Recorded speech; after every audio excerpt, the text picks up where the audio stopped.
but it causes repeated trauma to the brain.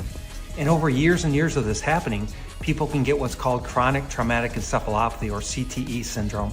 And it's almost like a disease, because with repeated trauma to the brain, and that can lead to memory problems, mood swings, even trouble with movements, and eventually people can develop dementia, like Alzheimer's disease. Paul got knocked out by Anthony Joshua this past Friday night. And so I want to break this down from a medical perspective. I'm a neurosurgeon with over 25 years of experience. And so, what happens is when you get hit in the head with that kind of force, like in boxing, our brain actually moves inside our skull, and it can bump into the skull, which is a firm structure, and cause bruising of the brain. In the morning, I can't sleep. My jaw's busted. They wired it up a couple hours ago, and it hurts every time I move my mouth. I lost tonight. I gave everything, and I still lost. Feels like I let everyone down. I'm not a... Here's the part nobody wants to confront. Once you're hit like that, truly hit, the brain remembers even when the ego refuses to. The talk about CTE and long-term damage isn't filler. It's a warning label. Trauma doesn't reset, it stacks. And Jake just added a layer that time doesn't wash away. He was going like tie him down and catch him with a good shot and shit like that. So wait, do you think, curious, because it's a business aspect, but again, I'm still a nigga and I'm still a khaki fan, so I'm being real, so hold on. 6 to 8 months, maybe a year. Plates, dental reconstruction, weight shifts, reflex hesitation. That's just the physical checklist. Mentally, something changed the moment he admitted heavyweight was a mistake. That one sentence landed harder than any punch. It sounded like doubt finally learning how to speak. A couple of times, pushed down on the back of his neck, pushed down on the back of his head, got him to the ground. There was a few times where Jake looked like he was going for a takedown. Again, that was Jake trying to engage in the clinch, and AJ smartly moved back. In one instance, I think it was the 5th round, Jake engaged for a clinch, AJ moved back and started punching. Anthony Joshua's respect made it worse, not better. Respect from the executioner confirms the execution. When AJ said that shot would have dropped real heavyweights, that wasn't praise, it was context. And context is ruthless when it exposes how thin the margin always was. To Anthony Joshua sleeping Jake and breaking his jaw in 2 different places, along with breaking his teeth. Gervonta joined the fun with the rest of the boxing community by throwing a meme on Jake Paul. That was his reaction, as you guys see above. Don't think this ends with recovery updates and motivational posts. Behind the scenes, promoters are recalculating. Opponents are circling. Commissions are watching closely. And the whispers are real, quiet ones, that not everyone involved wants the rematch narrative to exist at all. Jake Paul was knocked out in round 6 and suffered 2 fractures to his left jaw. Here's the moment that did it. Chin served on a platter for that right hand right there. And look at Jake Paul's face. There's no way I can share the actual injury here. It's a bit too gruesome, as the camera was put inside Jake's mouth and his teeth were actually not in a straight line. They were separated from the others as the jaw deviated. The question is though, what kind of recovery process Jake would be. You're probably framing this as the comeback arc, the revenge story, the Phoenix Rise. But be honest, after that before and after image burned into your mind, does confidence land the same? Or does hesitation slip in right before the exchange? Because that half second is where careers go to die. Down on Jake's back. So all of those things kind of deteriorated or emptied Jake's gas tank a lot earlier than I think he expected it to. But overall, I thought he deployed his game plan well for the first 5 rounds and actually had some success. He even moved AJ back a few times. 1, by just jabbing in the air, and 2, when he caught him, he moved. Something else is coming. You can feel it. Too many reactions don't line up. Too many careful words. Someone is protecting something. Maybe a negotiation, maybe a condition, maybe a decision made weeks ago that explains why this spiraled so fast. When that drops, this story flips again. Yeah, he just represents everything that's wrong with boxing, unprofessionalism. And he's getting what he's reaping what he sows, but I hate working with people like that. He stands everyone up, film crews, everything, doesn't do any promotion. So no, this isn't over. Not even close. Jake Paul didn't just lose a fight, he cracked open a debate the sport can't shut. As he heals in private and others celebrate in public, the clock is ticking toward the next reveal, the next leak, the next shock. And when it hits, you'll wish you hadn't looked away. Jake Paul was knocked out in round 6 and suffered 2 fractures to his left jaw. Here's the moment that did it. Chin served on a platter for that right hand right there. And look at Jake Paul's face. There's no way I can share the actual injury here. It's a bit too gruesome as the camera was put inside Jake's mouth and his teeth were actually not in a straight line. They were separated from the others as the jaw deviated. The question is though, what kind of recovery process Jake would be. He didn't just get knocked out. He got erased. Jaw snapped. Future rerouted. And the scariest part is this might be the night Jake Paul's entire boxing identity quietly died. Confidence couldn't cheat physics. It couldn't outrun power. What was coming couldn't be survived. Not even close. And yeah, it feels unreal.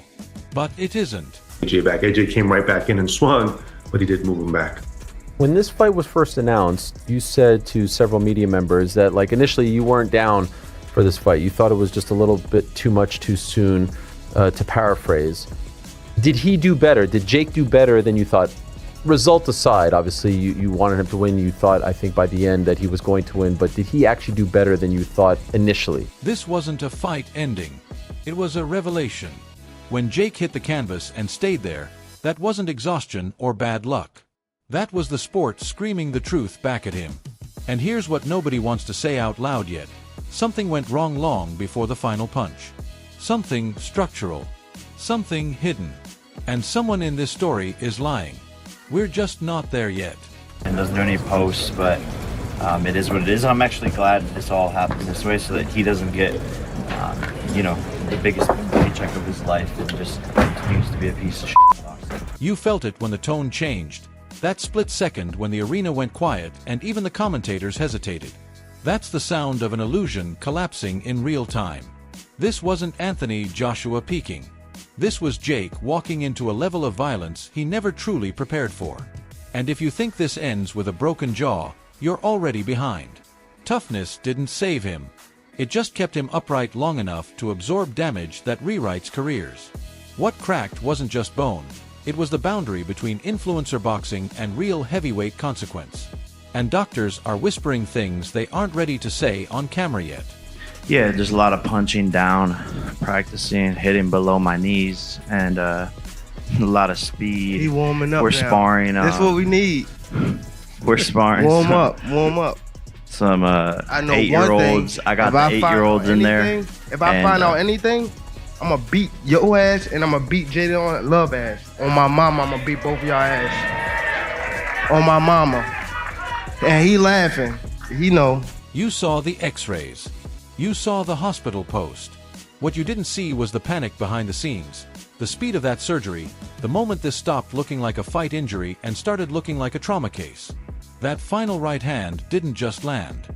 It shifted leverage, timelines, and maybe how commissions judge these matchups going forward. People laughed. Tank laughed. Memes spread. But listen carefully, that laughter wasn't just cruelty. It was relief. Relief that someone finally said what the sport had been thinking. And there's bad blood here deeper than jokes, deeper than tweets, deeper than anyone's admitting yet. Right, listen, respect to Jake.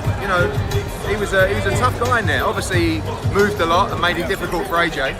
And AJ's been out of the ring for a while. He's a bit rusty. It took him time to just get hold of him, but I was impressed with Jake. And listen, as I said to Nikita, at the end of the day, he took shots that a lot of people would have got knocked out clean out by, especially at the end, So, Was it frustrating for you to watch? No, I mean, maybe, obviously, when someone's moving like that, Jake called people out, burned bridges, poked legacies. When the tank fight collapsed, something snapped. Instead of recalibrating, he doubled down. And that decision, that exact decision, is going to resurface in ways you don't expect. Because some fighters don't forget. And they don't forgive.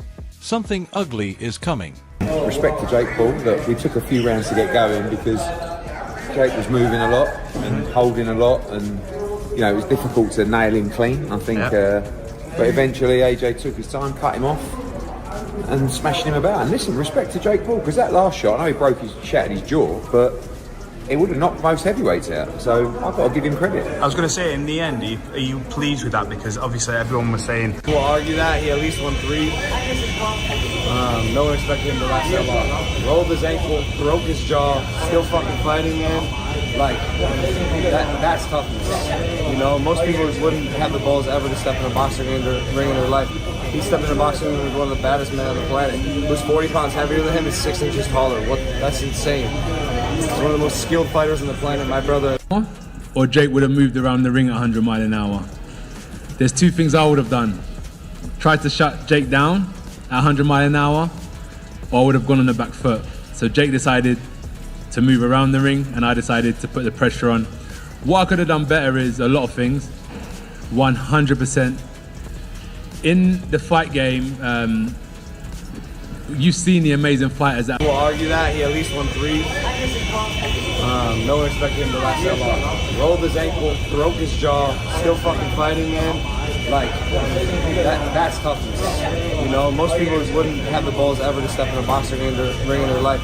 He stepped in a boxing ring with one of the baddest men on the planet. Who's 40 pounds heavier than him is 6 inches taller. That's insane.